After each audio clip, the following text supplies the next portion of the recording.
नमस्कार।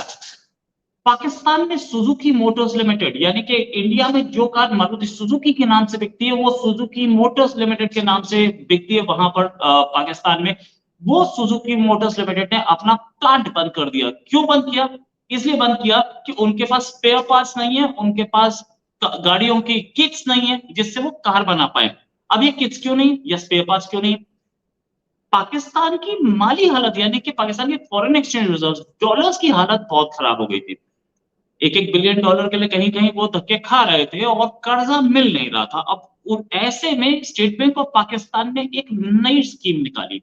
स्कीम ये थी कि जब भी आप इंपोर्ट करेंगे, सारी कंपनीज के लिए लागू था, जब भी इंपोर्ट करेंगे तो परमिशन हमसे लेंगे, लेटर ऑफ क्रेडिट हमसे लेंगे और आसानी से नहीं मिलता। इस मैकेनिज्म के अंडर परमिशन अटक रही थी। परमिशन अटक रही थी तो मारुति का जो जितने भी किट्स, जितने भी पार्ट्स चाइना से या जापान से या एल्सवेयर, थाईलैंड से या इंडिया से कहीं से भी आने थे, वो सारे के सारे आ ही नहीं पा रहे थे। जब नहीं आ रहे थे तो प्रॉब्लम कहां आ रही थी? प्रॉब्लम यह है कि जब सामान नहीं है अपने हाथ में तो हम बनाएंगे क्या कार? हाँ, वही प्रॉब्लम। अब ये जो किट की प्रॉब्लम थी ये काफी टाइम से बताई गई पाकिस्तान गवर्नमेंट को, भाई किट नहीं होगी तो हम चलाएंगे कैसे और सैलरी कैसे देंगे? कोई बेचेगा नहीं, सैलरी कैसे देंगे? पाकिस्तान गवर्नमेंट के पास तो डॉलर ही नहीं था, वो देती कहां से? तो लिहाजा प्लांट बंद कर दिया गया। अब ये प्लांट 8 जुलाई तक बंद है। 8 जुलाई तक मतलब आज से 8 जुलाई तक की सैलरी नहीं मिलेगी सुजुकी के जितने भी एम्प्लॉयज हैं, ना कोई कार बनेगी। तो सेकेंड हैंड कार्स की वैल्यू बढ़ेगी, नो डाउट अबाउट इट। दूसरी चीज, इकोनॉमी को जो टैक्स जाना था वो भी नहीं मिलेगा। पाकिस्तान दो तरफा नुकसान झेल रहा है इसका। कंपनीज एग्जिट मार रही हैं, कंपनीज अपना प्रोडक्शन रोक रही हैं। इससे पहले टेक्सटाइल इंडस्ट्री को प्रॉब्लम आई थी, उससे पहले सीएनजी गैस नहीं थी। फौजी फर्टिलाइजर के लिए साइक्लोन का बहाना मारा, लेकिन फौजी फर्टिलाइजर को गैस नहीं मिली क्योंकि पैसा नहीं था। फिर फौजी फर्टिलाइजर तो अपना फौजियों का है, वो अपना बंदूक बंदूक लेके पहुंच गए होंगे प्राइम मिनिस्टर्स ऑफिस, तो उनको तो दे दी गई होगी, चाहे बच्चों को खाना मिले ना मिले, लेकिन उनको देना जरूरी है वरना वो गोली मार देंगे। तो उनको दे दी गई क्या, लेकिन फौजी फर्टिलाइजर के साथ प्रॉब्लम आई थी, ये ऑन रिकॉर्ड है। और आई थी क्यों? क्योंकि साइक्लोन का बहाना तो बहाना होता है, साइक्लोन की वजह से। साइक्लोन तो 50 आते हैं, साइक्लोन की वजह से कभी रुकता है क्या? गैस नहीं थी। अच्छा, आगे बात करते हैं। ये पहली बार नहीं है सुजुकी मोटर्स को अपना प्रोडक्शन बंद करना पड़ा, इससे पहले भी बंद करना पड़ा सुजुकी मोटर्स को। पहले 75 दिन के लिए बंद किया था। ये क्राइसिस जो है बड़ी गंभीर क्राइसिस है। अच्छा, ये अकेली कार कंपनी भी नहीं जिसने अपना प्रोडक्शन बंद किया। टोयोटा जो कि इंडस मोटर्स के नाम से वहां प्रोडक्शन करती है, उसको भी बंद करना पड़ा। उसने बंद किया अभी कुछ दिन पहले। ये सब क्यों? ये फ्रेश कर्व्स की वजह से बंद कर रहे हैं, क्योंकि इनके पास पैसा तो है ही नहीं। और पैसे, लेटर ऑफ क्रेडिट नहीं मिल रहा, इन्वेंट्री की शॉर्टेजेस, मतलब सामान नहीं आ रहा, न टायर आ रहे, न इंजन आ रहे, न दरवाजे आ रहे, न हैंडल आ रहे। अच्छा, पाकिस्तान में अंदर बनता कुछ नहीं। आपकी अपनी इंडस्ट्री आपने बनाई होती, आप तो जिहाद इंडस्ट्री से कमा रहे थे। जिहाद चलाएंगे अफगानिस्तान में तो पैसा आ जाएगा, जिहाद चलाएंगे कश्मीर में तो पैसा आ जाएगा। जिहाद इंडस्ट्री में पैसा आना बंद हो गया। थोड़ा पैसा आपका जो आ रहा था थोड़ा बहुत चाइना से, वो भी आना बंद हो गया। तो अब पैसा है ही नहीं, पाकिस्तान डिफॉल्ट की ओर जा रहा है। इस समय आलम ये कि कई कंपनीज बंद हो चुकी, एक दो नहीं, ये बड़ी बड़ी हैं कई कंपनीज। शेल ने एग्जिट ही मार दिया, कंट्री को बोल दिया भाई हम आपके पास ऑपरेट ही नहीं कर सकते। क्यों? इसलिए कि हमें, हमारे बस करना है यार ये सुबह शाम कि भैया हम पैसा, अब वहां से शेल लाएगा पेट्रोल पाकिस्तान में, ला करके देगा, बेचेगा, यहां से पैसा आएगा। अब वो डॉलर तो चाहिए उसे वापस ले जाने के लिए, दोबारा तेल खरीदने के लिए। दोबारा तेल कैसे खरीदेगा वो कुछ तेल खरीद ही नहीं सकता, तो वो फंस गया। अब शेल ऐसा तो नहीं है एक्सपोर्ट कर रहा है, वो इंपोर्ट कर रहा है ना, पाकिस्तान में तो तेल है नहीं। तो वो इंपोर्ट करेगा तो डॉलर तो मिलना चाहिए उसे वापस, और डॉलर देने के लिए तैयार नहीं। यही सारी चीजों की वजह से अभी और भी और बहुत सारी कंपनीज है जो कि बंद हो रही है, मैं बताऊंगा आपको। साथ में रेस्ट्रिक्शंस, इंपोर्ट रेस्ट्रिक्शंस लगाई थी कई कंपनीज को, कई दुकानें बंद हुई हैं इस वजह से। शेल के जितने पेट्रोल पंप है उनमें प्रॉब्लम, मारुति की जितनी भी, सॉरी सुजुकी की जितनी भी दुकानें हैं, अब वो नहीं चलेंगी काफी दिन तक। ठीक है, माल नहीं, वो बेचेंगे क्या दुकानें? इन द सेंस के एक, क्योंकि इनके पास तो वो भी नहीं है ना, स्पेयर पार्ट्स भी नहीं है इनके पास। तो स्पेयर पार्ट्स भाई, एक एक मेजर इनकम रेवेन्यू कंपनी का आता है स्पेयर पार्ट्स की सेल से। वो जो शीशा है, विंड स्क्रीन ले लीजिए, या साइड वाला मिरर 1,500-2,000 का साइड वाला मिरर आता है, वो 1,500-2,000 कॉस्ट थोड़ी है, उसकी कॉस्ट 150 से ऊपर नहीं। लेकिन वो कंपनी जो है वो कमाती है उससे, क्योंकि कंपनी को अपने भी तो खर्चे निकालने हैं ना भाई। कंपनी आपको ओरिजिनल आप सेकंड हैंड खरीदने जाते हैं तो आपको कितने का मिलता है?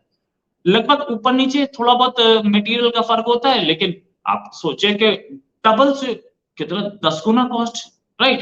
तो मटेरियल जो है वो लगभग वही है, थोड़ा सा इंटीरियर क्वालिटी में क्या मिल रहा है। अब सेकंड हैंड मार्केट पाकिस्तान में स्ट्रॉन्ग चलेगा कार्स में। अच्छा, अब अगर बात करें तो इस समय पाकिस्तान के जो पोर्ट्स हैं उसमें कई कंटेनर्स खड़े हैं, लेकिन क्योंकि पैसा नहीं है तो वो कंटेनर्स के जा नहीं पा रहे। वो कंटेनर्स का माल आ नहीं पा रहा, इंपोर्ट का पैसा नहीं है, टैक्स देने का पैसा नहीं है, और बाहर वापस जाए तो नए आएंगे ना, वो भी प्रॉब्लम है। दूसरा, अभी करीब 10 दिन पहले तो कर्ब्स लगाए गए फूड इंपोर्ट पे, बेवरेजेस इंपोर्ट पे। बेवरेजेस इंपोर्ट मतलब आप सोचिए कि जो ड्रिंक्स हैं ये वो इन सब पे, मतलब शराब भी हो सकती है उसमें, मैं डिनाई नहीं करता, लेकिन और दूसरी ड्रिंक्स भी होती हैं, कोक है ये वो। अच्छा, दूसरी चीज, बड़ी चीज, कि फूड इंपोर्ट्स पे लगा दिया। फूड इंपोर्ट्स में कौन कौन? अब फूड इंपोर्ट्स में गेहूं, चावल, इसके साथ साथ और बहुत सारे फूड इंपोर्ट्स होते हैं। बिस्किट्स आते हैं बाहर से, बाहर से नूडल्स आते हैं, बाहर से पास्ता आता है, बाहर से आलमंड्स और ये और वो ड्राई फ्रूट्स तो ये लोग एक्सपोर्ट करते हैं। दूसरे फ्रूट्स आते हैं, केले, सेब, संतरे, ये सब भी इंपोर्ट होता है। और वो इंपोर्ट्स पे बैन लगा दिया गया कि हम नहीं तो खाने के इंपोर्ट, कंट्रीज जनरली खाने के इंपोर्ट पे बैन नहीं लगाते हैं, लेकिन हाँ लगा है, ठीक है, महंगा हो जाएगा, क्या फर्क पड़ रहा है, ईद का टाइम है, हार्डली मैटर्स। तो अब टेक्सटाइल इंडस्ट्री को भी अपना, क्योंकि भाई कॉटन कहां से आएगा? तो इंडिया से तो आपने दुश्मनी ले ली, जहां से सस्ता आ जाता, और वो भी रुपी ट्रेड पे, तो आपने बाहर से मंगवा रहे थे, अब वो डॉलर ही नहीं, तो टेक्सटाइल इंडस्ट्री, कई इंडस्ट्रीज बंद करनी पड़ी अपनी टेक्सटाइल इंडस्ट्री को। और इसका इसका कैस्केडिंग इंपैक्ट होता है कंट्री की इकोनॉमी पे। क्या इंपैक्ट होता है? इंपैक्ट ये होता है कि बाहर से कॉटन नहीं आ रही, यहां से शर्ट नहीं बनेगी, शर्ट नहीं बनेगी तो वो यूरोपियन मार्केट में नहीं बिकेगी, जिससे डॉलर की कमाई आनी थी। अब आ ही नहीं रहा, तो जाएगा कैसे? एक्सपोर्ट कैसे होगा? वो एक्सपोर्ट नहीं हो पा रहा तो डॉलर फिर नहीं आएगा, डॉलर की कमी फिर आएगी। इसके साथ साथ कई जॉब्स, लोगों को बेरोजगारी बढ़ेगी, जो भुखमरी की समस्या जो हमने देखा था पहले, वो दोबारा आ सकता है।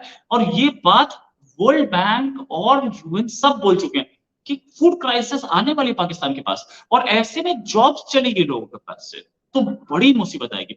और दूसरी चीज, चाइनीज जो कंपनीज है वो कुछ काम कर रही थी, उनके ऊपर आतंकी हमले हुए उसमें से कुछ ने तो अपने आप को रेस्क्यू किया, कुछ अभी भी बंदूक बंदूक तान के और अपने कंधे में बंदूक लटका कर बैठी वहां पे।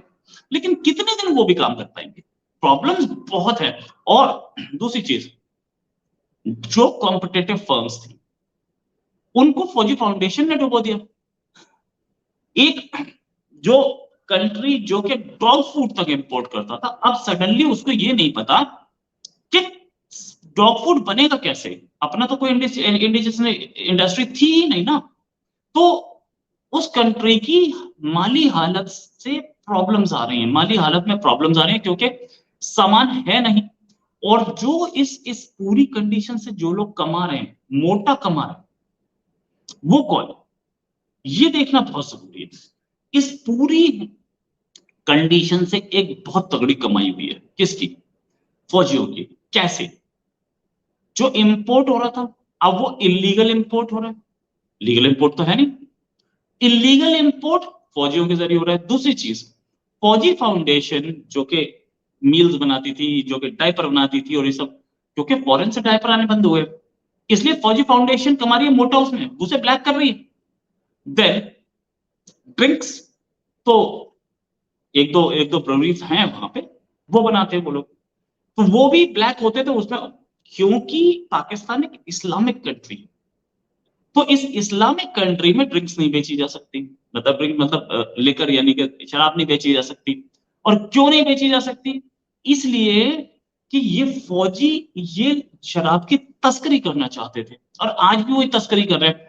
इंपोर्ट जब हो रही थी लिकर, तो शायद वो इंपोर्टेड लिकर थोड़ी सस्ती थी, अब वो लिकर जो है वो इंपोर्ट बंद हो गया, तो अब फौजी मंगवाएंगे और तस्करी 3 गुना रेट पे करेंगे।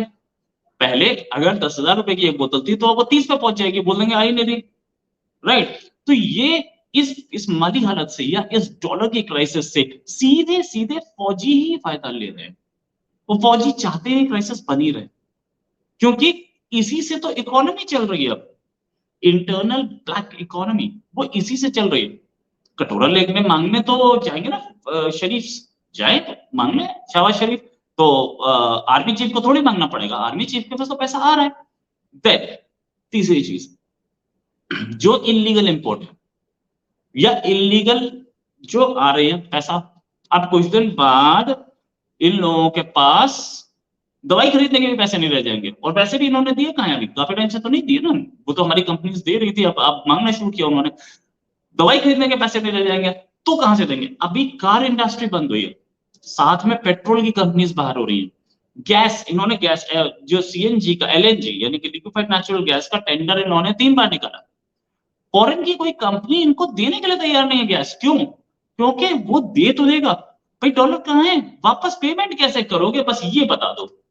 तो इसलिए वो टेंडर निकाला इन्होंने, 3 बार निकाला, कोई वर्ल्ड की कंपनी देने के लिए इनको तैयार नहीं है गैस। अब ऐसे सूरत हाल में कौन सा कंट्री सर्वाइव कर सकता है, और अभी ये हालत है, अभी इनके एक्सपोज जो हैं वो फंस रहे हैं। अच्छा हाँ, अभी इन्होंने कराची का जो वो है पोर्ट वो देने की बात की है यूएई की कंपनी को, खैर उसे चाइनीज भी खरीद लेते क्योंकि ये तो रियल एसेट्स है ना, इन एसेट से मोटी कमाई है, और इन एसेट से फायदा क्या है, पोर्ट्स खरीदने से फायदा यह है कि वहां पे अपने मिलिट्री एक्टिविटी और सारे फिशिंग एक्टिविटी विल काम हो जाता है।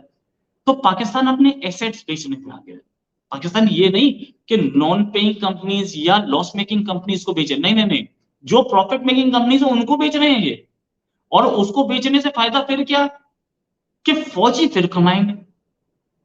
अब पोर्ट्स बिक रहे हैं, मोटरवेज बिक रही हैं, और पार्क्स बिक रहे हैं, इनकी ये फौजी फाउंडेशन को एक बार अपने कब्जे में लेके एक स्ट्रोक ऑफ पेन नेशनलाइज हो सकते हैं, नेशनलाइज करके उसे बेच सकते हैं, लेकिन नहीं बेच पाएंगे क्योंकि गोली लग जाएगी ना। आसिम मुनीर बैठे हैं, तो आसिम मुनीर बोलेंगे फौजी फाउंडेशन तो मेरा था, तुमने कैसे ले लिया। बाकी किसी का भी हो सकता है, इनका नहीं हो सकता। लेकिन अब सूरत हाल ये, अब पाकिस्तानी इकोनॉमी अगले 2-3 महीने में डिफॉल्ट कर जाएगी, ये पता है, ये नहीं गिरता। और पाकिस्तानी इकोनॉमी की सूरत हाल ये कि अब इंटरनली अंदर कंपनीज बंद होती जा रही है, बेरोजगारी बढ़ती जा रही है, और महंगाई और बढ़ेगी, और अब शुरू होगा वो चीज जो पाकिस्तान में कभी नहीं देखी, सड़कों पर खून खराबा। इसके साथ एक और खबर के साथ फिर हाजिर होंगे। नमस्कार, धन्यवाद, जय हिंद।